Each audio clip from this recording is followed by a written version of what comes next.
जय वाणीनाथ। जय जय वाणीनाथ।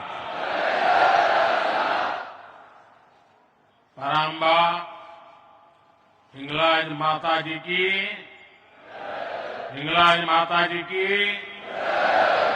भगवान श्री दत्तात्रेय की, भगवान श्री दत्तात्रेय की। केम जो बधा?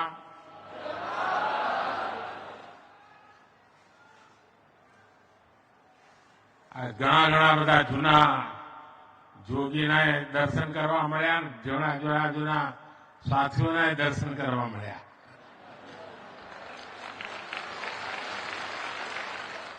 આજે વાળીનાથે વટ પાડી દીધો.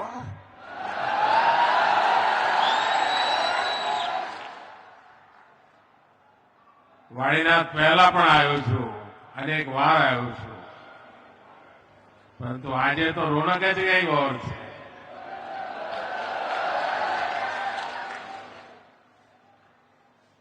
અને દુનિયામાં ગમે તેટલા સ્વાગત થતા હોય, સન્માન થતા હોય, પણ ઘરે જયારે થાય ને ત્યારે આનંદ ઓર હોય છે.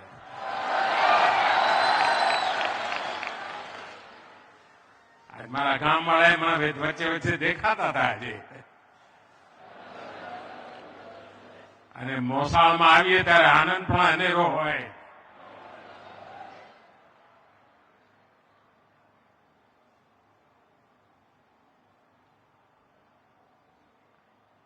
જે વાતાવરણ મેં જોયું છે એના આધારે હું કહી શકું कि श्रद्धा से, आस्था से सराबोर आप सभी भक्तगणों को मेरा प्रणाम. देखिए संयोग कैसा है. आज से ठीक एक महीना पहले 22 जनवरी को अयोध्या में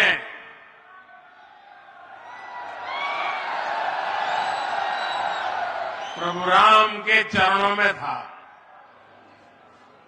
वहां मुझे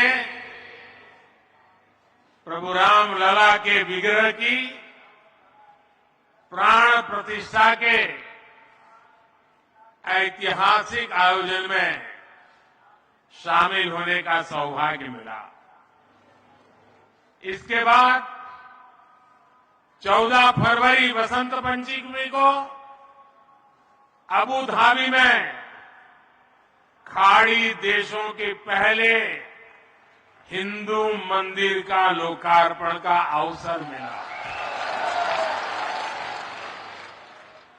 और अभी 2-3 दिन पहले ही मुझे यूपी के संबल में कल्की धाम के शिलान्यास का भी मौका मिला. और अब आज मुझे यहां तरफ में इस भव्य दिव्य मंदिर में प्राण प्रतिष्ठा के बाद पूजा करने का समारोह में हिस्सा लेने का सौभाग्य प्राप्त हुआ है. साथियों, देश और दुनिया के लिए तो ये वाणीनाथ शिवधाम तीर्थ है, लेकिन समाज के, रबारी समाज के लिए, रबारी समाज के लिए पूज्य गुरु गादी है. देश भर से रबारी समाज के अन्य भक्तगण, आज मैं यहां देख रहा हूं, अलग अलग राज्यों के लोग भी मुझे नजर आ रहे हैं. मैं आप सभी का अभिनंदन करता हूं. साथियों, भारत की विकास यात्रा में एक अद्भुत कालखंड है. एक ऐसा समय है जब देव काज हो या फिर देश काज, दोनों तेज गति से हो रहे हैं.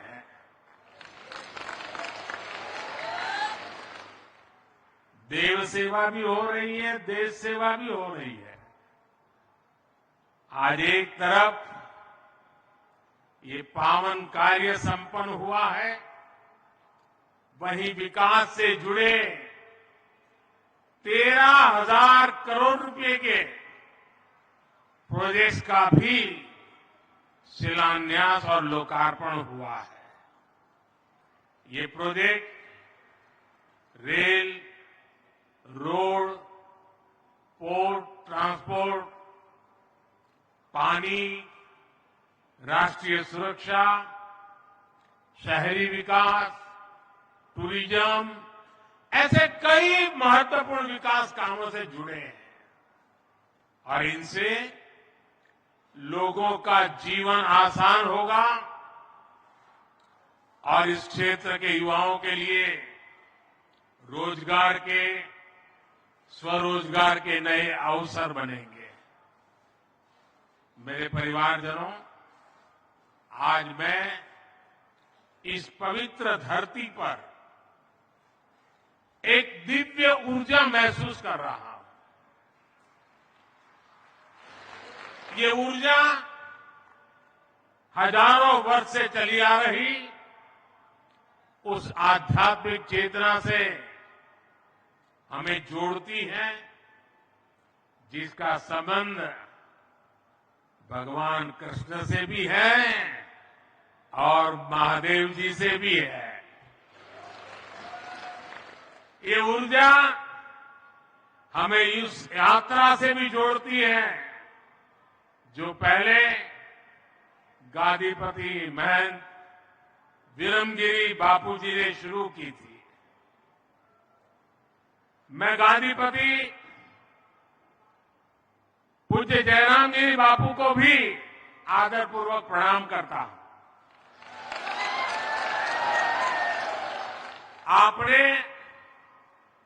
गादीपति महंत बलदेव गिरी बापू के संकल्प को आगे बढ़ाया और उसे सिद्धि तक पहुंचाया।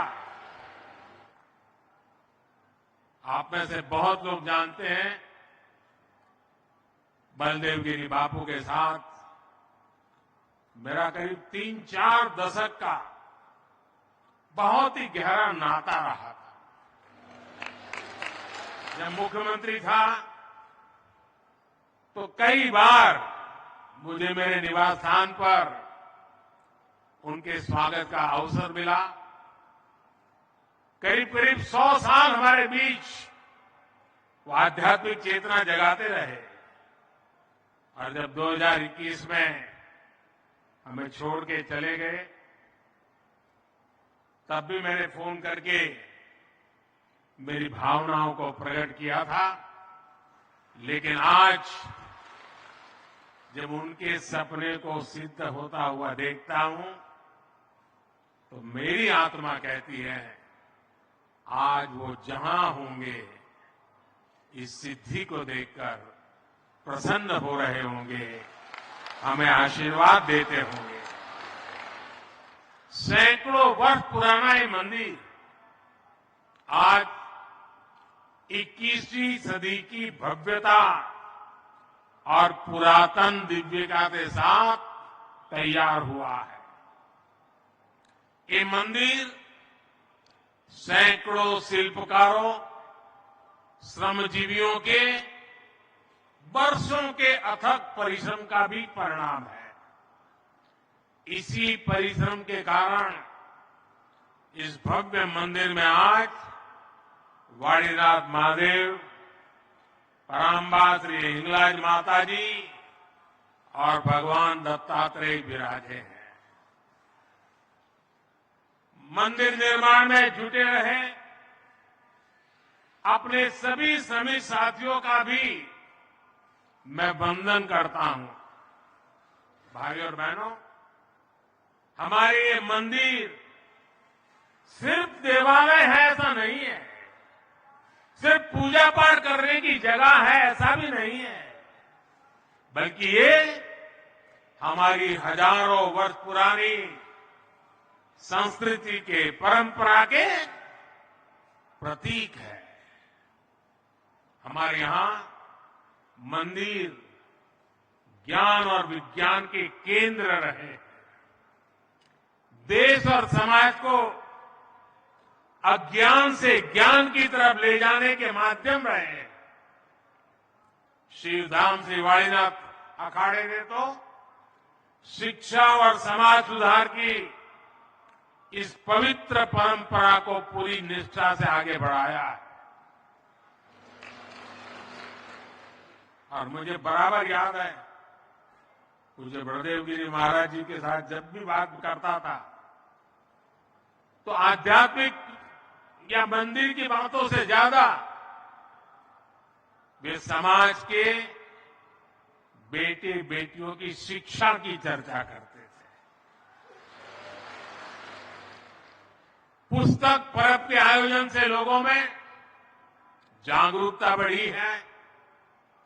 स्कूल और हॉस्टल के निर्माण से शिक्षा का स्तर और बेहतर हुआ है। आज प्रतियोगी परीक्षाओं की तैयारी करने वाले सैकड़ों विद्यार्थी को रहने, खाने और लाइब्रेरी की सुविधा दी जा रही है। देवकाश और देश काज का इससे बेहतर उदाहरण भला क्या हो सकता है। ऐसी परंपरा को आगे बढ़ाने के लिए रबारी समाज प्रशंसा का पात्र है।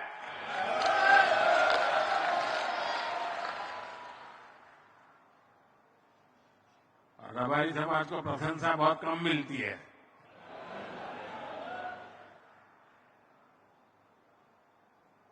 भाइयों और बहनों, आज देश सबका साथ सबका विकास के मंत्र पर चल रहा है। ये भावना हमारे देश में कैसे रची बसी है, इसके दर्शन भी हमें वाणीनाथ धाम में होते हैं। ये ऐसा स्थान है जहां भगवान ने प्रकट होने के लिए एक रबारी चरवाहे भाई को निमित्त बनाया। यहां पूजा पाठ का जिम्मा रबारी समाज के पास होता है, लेकिन दर्शन सर्व समाज करता है। संतों की इसी भावना के अनुकूल ही हमारी सरकार आज देश में हर क्षेत्र, हर वर्ग के जीवन को बेहतर बनाने में जुटी है। मोदी की गारंटी, ये मोदी की गारंटी का लक्ष्य समाज के अंतिम पायदान पर खड़े देशवासी का भी जीवन बदलना है। इसलिए एक तरफ देश में देवालय भी बन रहे हैं, तो दूसरी तरफ करोड़ों गरीबों के पक्के घर भी बन रहे हैं। कुछ ही दिन पहले मुझे गुजरात में 1.25 लाख से अधिक गरीबों के घरों के लोकार्पण का और शिलान्यास का अवसर मिला। 1.25 लाख घर। ये गरीब परिवार कितने आशीर्वाद देंगे, आप कल्पना कीजिए। आज देश के 80 करोड़ लोगों को मुफ्त राशन मिल रहा है, ताकि गरीब के घर का भी चूल्हा जलता रहे। पानी के इंतजाम में दूर दूर तक जाना पड़ता था। અને આપણા ઉત્તર ગુજરાત વાળાને તો ખબર છે બરાબર કે પાણી માટે કેટલી તકલીફો પડતી હતી। 2-3 કિલોમીટર માથે બેડા લઈને જવું પડતું હતું। અને મને યાદ છે જ્યારે મેં સુજલામ સુફલામ યોજના કરી ત્યારે ઉત્તર ગુજરાતના કોંગ્રેસના ધારાસભ્યોએ મને કહી ગયા હતા કે સાહેબ આવું કામ કોઈ ન કરી શકે અને તમે જે કામ કર્યું છે ને એ 100 વર્ષ સુધી લોકો ભૂલશે નહીં. એના સાક્ષી અહીંયા बैठा છે. साथियों, बीते 2 दशकों में हमने गुजरात में विकास के साथ साथ विरासत से जुड़े स्थानों की भव्यता के लिए भी काम किया है. दुर्भाग्य से आजाद भारत में लंबे समय तक विकास और विरासत उसके बीच टकराव पैदा किया गया, दुश्मनी बना दी. इसके लिए अगर कोई दोषी है तो वही कांग्रेस है, जिन्होंने दशकों तक देश पर शासन किया. ये वही लोग हैं जिन्होंने सोमनाथ जैसे पावन स्थल को भी विवाद का कारण बनाया. ये वही लोग हैं जिन्होंने पावागढ़ में धर्म ध्वजा फहराने की इच्छा तक नहीं दिखाई. ये वही लोग हैं जिन्होंने दशकों तक मोढेरा के सूर्य मंदिर को भी वोट बैंक की राजनीति से जोड़कर देखा. ये वही लोग हैं जिन्होंने भगवान राम के अस्तित्व पर भी सवाल उठाए, उनके मंदिर निर्माण को लेकर रोड़े अटकाए. और आज जब जन्मभूमि पर भव्य मंदिर का निर्माण हो चुका है, जब पूरा देश इससे खुश है, तो भी नकारात्मकता को जीने वाले लोग नफरत का रास्ता छोड़ नहीं रहे. भाइयों और बहनों, कोई भी देश अपनी विरासत को सहज कर ही आगे बढ़ सकता है. गुजरात में भी भारत की प्राचीन सभ्यता के अनेक प्रतीक चिन्ह है. ये प्रतीक इतिहास को समझने के लिए नहीं, बल्कि आने वाली पीढ़ियों को अपने मूल से जोड़ने के लिए भी बहुत जरूरी है. इसलिए हमारी सरकार का ये निरंतर प्रयास रहा है कि इन प्रतीकों को सहेजा जाए, इन्हें विश्व धरोहरों के रूप में विकसित किया जाए. अब आप देखिए वडनगर में खुदाई में नया नया इतिहास कैसे सामने आ रहा है. पिछले महीने ही वडनगर में 2800 साल पुरानी बस्ती के निशान मिले हैं. 2800 साल पहले लोग वहां रहते थे. धौलावीरा में भी कैसे प्राचीन भारत के दिव्य दर्शन हो रहे हैं. ये भारत के गौरव है. हमें अपने इस समृद्ध अतीत पर गर्व है. साथियों, आज नए भारत में हो रहा हर प्रयास भावी पीढ़ी के लिए और मजबूत हुई है.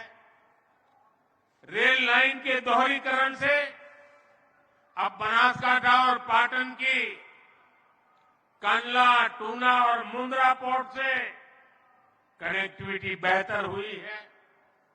इससे नई ट्रेन चलाना भी संभव हुआ है और मालगाड़ियों के लिए भी सुविधा हुई है. आज डीसा के एयरफोर्स स्टेशन के रनवे उसका भी लोकार्पण हुआ है और भविष्य में ये सिर्फ रनवे नहीं, भारत की सुरक्षा का एयरफोर्स का एक बहुत बड़ा केंद्र विकसित होने वाला है।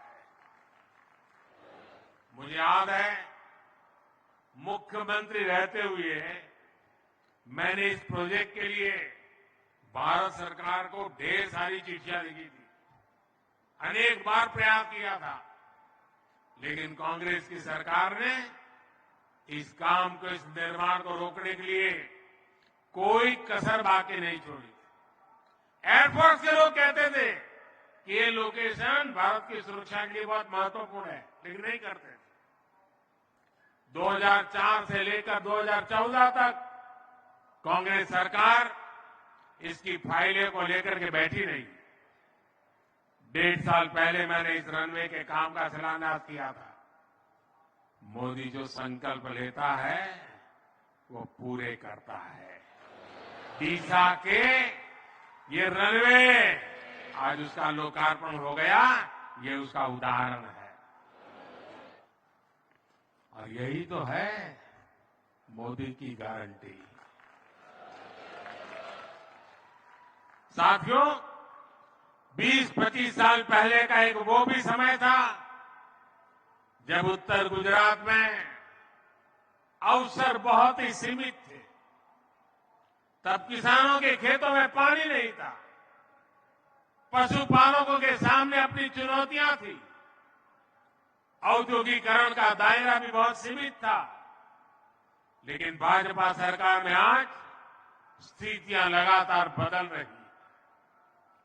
आज यहां के किसान साल में 2-3 फसल उगाने लगे हैं।